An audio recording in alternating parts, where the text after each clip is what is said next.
Yo, I'm Bob, into Star Wars, happen to be totally blind since birth, talking about episode 7 of Ahsoka on Disney Plus, the penultimate episode. That being said, there are spoilers ahead. If you don't want to get spoiled, watch the episode first. However, if you don't mind spoiler filled reviews, then this is also for you. So do whatever you want, jumping right in. You were warned. Episode 7's called Dreams and Madness. This is quite the Lovecraftian title. I don't know if there's anything to that. I'm kind of hoping that there is, but I don't know. Maybe there is, maybe there isn't. I know if you're Hu Yang and if you're managing to avoid being shot down throughout the entirety of the episode, there's quite a lot of madness involved. This episode is pretty much an episode spanning battle. A lot of action in this one, so maybe there's a lot of madness there too. Balin is dreaming of acquiring some sort of power. We don't know what that is yet. Or though maybe we do. So I really enjoyed the opening sequence of the episode with Hera and the Senate. So Alicia, if you're watching this, I do believe you mentioned a certain something that was spoiled for folks. I don't know if it was the image of the cameo that got leaked on Twitter or possibly maybe it was Instagram. I don't know. If it was, well, I'm glad none of you guys provided any alt text to upcoming Ahsoka episode reveals. In that case, you don't have to provide alt text. I'm not gonna ask what's going on if there is no alt text to spoilery images. So yeah, anybody who's on Twitter and thinking you have to do alt text, don't worry about the spoilers. You don't have to put those in the alt text there. But I liked how 3PO showed up right at the beginning of the episode, just before Xiono manages to make the motion to court Marshal Hera. We hear the door opening. I'm sure you guys see him right away. I heard the oh right off mic there, and right away I knew it was 3PO. So I like that the cameo, it does two things. One, it gives us Anthony Daniels back in Star Wars as 3PO. It's always a joy when he's playing the role of 3PO. And at the same time, we get a lovely tribute to the late, great Carrie Fisher, who played, of course, our princess, Leia Organa, in Star Wars. So yeah, Leia does some quick thinking. She is the head of the Defense Council, so Hera is off pretty much scot-free because Leia already gave her the go-ahead. And hopefully Hera will show up in the finale. I'm pretty sure she will. So after the Dreams and Madness title, we get to see Ahsoka practicing with her katana lightsaber and her shoto, as the audio description track calls the two sabers. I like those names for them, by the way. And we get another cameo from Hayden Christensen. And I like that Anakin has made 20 or more recordings for her. If any of you guys have lost a loved one, I mean, it's always a joy to be able to hear their voice through recordings. For you guys, I'm sure if you're able to look at them via picture, possibly video footage, if you're having an off day, I mean, sometimes, if you hit the play button there, it gives you that little bit of encouragement. I know it's kind of bittersweet, but I like that she is able to go through these recordings when she needs to. Of course, she's already talked to him in the World Between Worlds, but I like that she's had these. And now I kind of wish, as I said on Twitter, that we could get them some kind of bonus features. I don't know. So Anakin mentions Asajj Ventress as he's talking to Ahsoka, and I really wanted to see a flashback of Ventress at some point. Maybe we'll still get that in live action. I wonder who could play her in live action if we ever get that. But I mean, if we do, that's fine. If we don't, well, I'll be a bit disappointed. But it would be cool if we got a Ventress flashback at some point. The name drop of Ventress really reminded me of how much I wanted to see that. At some point, maybe some kind of flashback to a duel in the Clone Wars. So we get to see the Nodi quite a bit in this episode. They're, of course, making a comeback. We get to see a few quiet conversations with Ezra and Sabine before things go to blazes. As I said, there is an episode-spanning battle.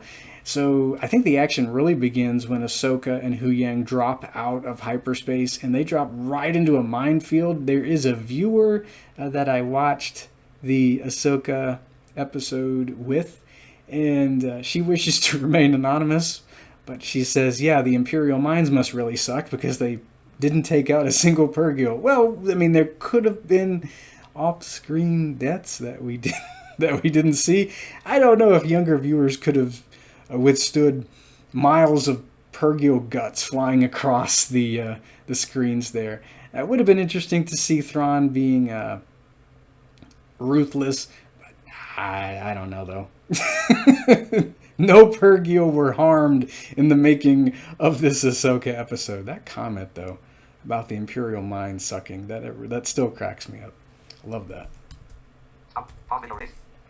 I would imagine that Purgil hide is seriously thick as well. So I guess that's another way they managed to possibly evade being exploded. So they all jump to hyperspace. Hopefully they'll come back before everyone needs to leave. Otherwise, Ahsoka and crew, they're going to have to hitch a ride on the Eye of Sion somehow. I would imagine they'll get home. If not, they're going to be on Peridia at the end of the show. What am I saying? They're going to get back to the galaxy. Speaking of getting back to the Star Wars galaxy, when we see Thrawn, that's all he seems to be thinking about throughout the episode. He is wanting to get the heck off of Peridia. He's been exiled long enough. You know, if he can manage to take out Sabine, Ezra, and Ahsoka, I think he sees those as added bonuses. Several less nuisances that he's going to have to deal with. What he really wants to do is pack up the Chimera and get back to the Star Wars galaxy. This guy, I would imagine, is going stir crazy. He refers to Peridia as a forsaken place. He just wants to go home. He launches the RP-82 Fiend fighters. I love the name for these ships, by the way. So we get to see the fighters that Marok and Shin were piloting. And I think it was episode 2 of Ahsoka, but they're back in this episode, and we get names for these now. I love the names for these ships. So they're back. We get to see poor Huyang having to evade being shot at quite a lot during the episode. We get to see a little bit of the Great Mothers in the episode, not as much as I would have wanted to see them. So maybe they'll have a bit more to do in the finale. Maybe we'll get to see them hitch a ride with Thrawn to the Star Wars galaxy, or maybe they're just fine staying on Peridia. I'd like to think that the Great Mothers will probably be kept in reserve. Maybe we won't even see them until the new Jedi Order movie that we're going to be getting. I'm not sure. I don't mind them waiting in the wings, though. If they decide to stay home, have a bit of a staycation, that's perfectly fine too. But Thrawn, he really wants to get the heck off of Peridia, though. So I like seeing Ezra and Sabine catching up before the massive ground battle begins. And I like seeing the Nodi again, so we get to see a few scenes with them kind of going on their merry way. But when things do heat up, we get to see Baylan and Shin yet again, and I like how when Ahsoka has joined the battle, she's dueling Baylan. Ezra, though, he doesn't seem too keen on wielding a lightsaber, but I think, as Ezra says, my ally is the Force, and he is certainly adhering to some things that Yoda was attempting to teach Luke in The Empire Strikes Back, right before Yoda enters the cave, right before Luke enters the cave on Dagobah. Yoda tells him, your weapons, you will not need them. So I think Ezra is attempting to utilize the Force. He's attempting to find alternatives to fighting if he needs to, because he's got to defend the Nodi. He really doesn't want to pick up a saber if he can help it. I mean, he's been with these guys for quite a long time. They've really rubbed off on him, I think. Ezra is... He's much older. He's wiser. He's not going to jump headlong into things as he did in Star Wars Rebels. I like to think this is character development for him, and he's going to attempt to evade. He's going to attempt to trip up the bandits that he's fighting against here, and we do see him eventually nab a blaster. And he's letting Sabine use the lightsaber. I would like to think that Ezra possibly has something cooked up. I don't know though. I don't think there are any kyber crystals on Peridea. Maybe there are. Maybe he's found one. I don't know though. Maybe he does have something literally up his sleeve. Maybe we're just not seeing what that is yet. Who knows though? Maybe when he gets back to the Star Wars galaxy, if he feels the need to, he's going to have to build himself another lightsaber. But I like how he is relying fully on the Force here. But I mean, come on, it's Star Wars, and if Ezra should feel the need to use a lightsaber, he's going to do it. I don't think he's giving up the lightsaber for good.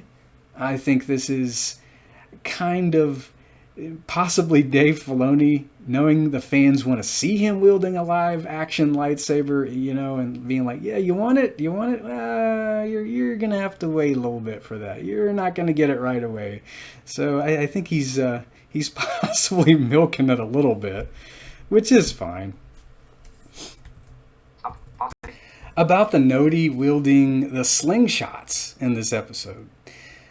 When we first see Ezra in Rebels, he's wielding that energy slingshot there in quite a few Season 1 episodes. So I like that the Noti are kind of taking something out of a younger Ezra's playbook, and they've got the little slingshots that are firing rocks as the bandits show up. These are fearsome individuals, and I kind of hope to see them in action figure form. But I mean, this episode is just packed with action. I like as I said earlier, the Fiend fighters showing up. I like that we get to see I think they're patrol gunships. I wasn't sure what model they were, but I think they're not new to Star Wars. We actually saw them in the Clone Wars toward the end of the show. I know they were in the final arc of Season 5 when Ahsoka leaves the Jedi Order. We saw them, I want to say, quite a few times in Star Wars Rebels as well. So we get to see them showing up on Peridea here. I like how they're a lot smaller than the Republic gunships from the Clone Wars. I would imagine they're somewhat sleeker as well. Well, I say a lot smaller, but I don't really know. I would like to see this in vehicle form from Hasbro at some point. Sound like interesting gunships. They're more of a police craft, but I mean, they're gunships, so I would imagine they're pretty heavily armed here. So Baylan decides to go off and pursue his own path, and he wants Shin to be a bad little Dark Jedi and join the Empire. I'm not sure what Baylan is pursuing. I still cannot help but think of Abeloth. I don't know if they're going to introduce this horrifying entity from the EU into the Disney timeline.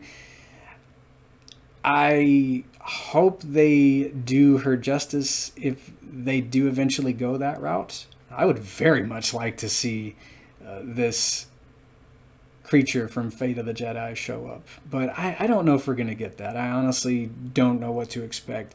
I don't even know if we're going to get answers regarding what Baylan's looking for before Ahsoka Season 1 wraps. I hope that we do. I would think that we're going to. I mean, they've been leading up to something with him for 7 episodes now.